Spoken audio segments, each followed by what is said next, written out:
Another use case which we actually didn't anticipate ourselves when we built these different modules is this one here, where you use our SQL modules. We have for each of the databases, we have a couple of different variants of modules. Some where you don't need to use any SQL, you can just use them to get data from a database using simple filters and so forth, and also ingest data without having to know any SQL.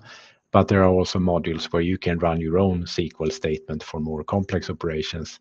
And what we've seen more and more is that customers have started to use these modules to run scheduled SQL statements. So they want to run some SQL statement at specific times, maybe on a regular pattern every hour or every day or whatever, or at specific times. So in this use case or example that we have here, we trigger this module at a specific time each day, late at night, and then we run some SQL statement against our database. And this is typically used for database maintenance, maybe clean up tables that are no longer used or aggregate data.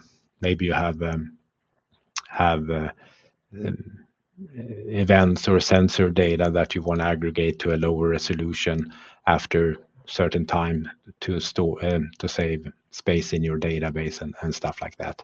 So different types of maintenance tasks where you want to run repetitively some SQL statements against your databases, and this works against all the databases with SQL support.